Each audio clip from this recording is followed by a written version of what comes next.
الحمدللہ رب العالمین والصلاة والسلام علی سید المرسلین اما بعد فاعوذ باللہ من الشیطان الرجیم بسم اللہ الرحمن الرحیم۔ فرمان آخری نبی صلی اللہ تعالی علیہ وآلہ وسلم ہے، تم جہاں بھی ہو مجھ پر درود پڑھو کہ تمہارا درود مجھ تک پہنچتا ہے۔ صلو علی الحبیب صلی اللہ تعالی علی محمد صلی اللہ علیہ وآلہ وسلم۔ میدان تیہ، جب فرعون دریائے نیل میں غرق ہو گیا اور تمام بنی اسرائیل مسلمان ہو گئے، اور جب حضرت موسیٰ علیہ السلام کو اطمینان نصیب ہو گیا، اللہ پاک کا حکم ہوا کہ آپ بنی اسرائیل کا لشکر لے کر ارض مقدس یعنی بیت المقدس میں داخل ہو جائیں۔ اس وقت بیت المقدس پر عمالقہ کی قوم کا قبضہ تھا، جو بدترین کفار تھے اور بہت طاقتور جنگجو اور نہایت ہی ظالم لوگ۔ چنانچہ حضرت موسیٰ علیہ السلام 6 لاکھ بنی اسرائیل کو ہمراہ لے کر قوم عمالقہ سے جہاد کے لیے روانہ ہو گئے، مگر جب بنی اسرائیل بیت المقدس کے قریب پہنچے تو ایک دم بزدل ہو گئے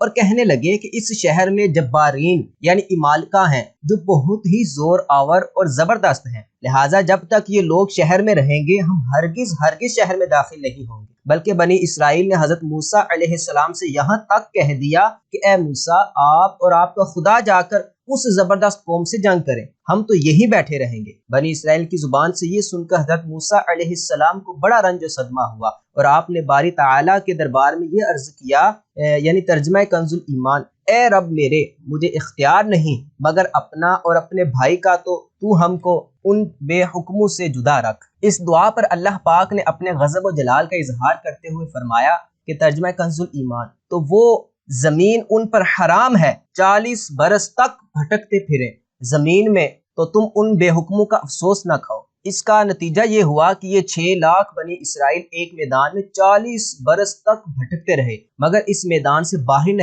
نہ نکل سکے۔ اس میدان کا نام میدان تیہ ہے۔ اس میدان میں بنی اسرائیل کے کھانے کے لیے من و سلوہ نازل ہوا، اور پتھر پر حضرت موسیٰ علیہ السلام نے اپنا عصا مار دیا تو پتھر میں سے 12 چشمے جاری ہو گئے۔ اس واقعہ کو قرآن مجید نے بار بار مختلف عنوانوں کے ساتھ بیان فرمایا ہے، جس میں سے سورہ مائدہ میں یہ واقعہ قدر تفصیل کے ساتھ مذکور ہوا ہے، جو بلا شبہ ایک عجیب الشان واقعہ ہے، جو بنی اسرائیل کی نافرمانیوں اور شرارتوں کی تعجب خیز اور حیرت انگیز داستان ہے۔ مگر اس کے باوجود بھی حضرت موسیٰ علیہ السلام کی محبت و شفقت بنی اسرائیل پر ہمیشہ رہی کہ جب یہ لوگ میدان تیہ میں بھوکے پیاسے ہوئے تو حضرت موسیٰ علیہ السلام نے دعا مانگ کر ان لوگوں کے لیے کھانے کے لیے من و سلوہ نازل کرایا، اور پتھر پر عصا مار کر 12 چشمے جاری کرا دیے۔ اس سے حضرت موسیٰ علیہ السلام کے صبر اور آپ کے حلم اور تحمل کا اندازہ کیا جا سکتا ہے۔ روشن ہاتھ، حضرت موسیٰ علیہ السلام کو جب اللہ پاک نے فرعون کی ہدایت کے لیے اس کے دربار میں بھیجا تو 2 معجزات آپ کو عطا فرما کر بھیجا،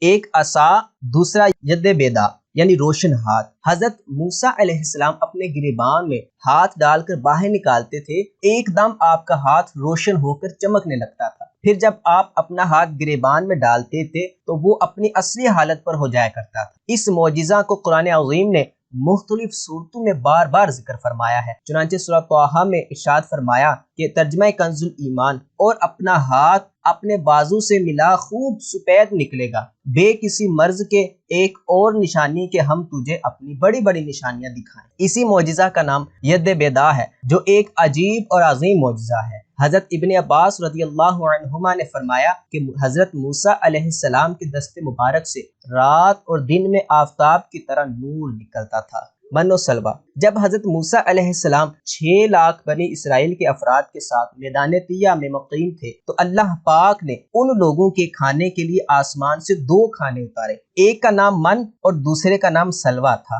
من بالکل سفید شہد کی طرح ایک حلوہ تھا، یا سفید رنگ کی شہد کی ہی تھی، جو روزانہ آسمان سے بارش کی طرح برستی تھی، اور سلوہ پکی ہوئی بٹیریں تھیں جو دکنی ہوا کے ساتھ آسمان سے نازل ہوا کرتی۔ اللہ پاک نے بنی اسرائیل پر اپنی نعمتوں کا شمار کراتے ہوئے قرآن مجید میں ارشاد فرمایا کہ ترجمہ کنز ایمان، اور تم پر من اور سلوہ اتارا۔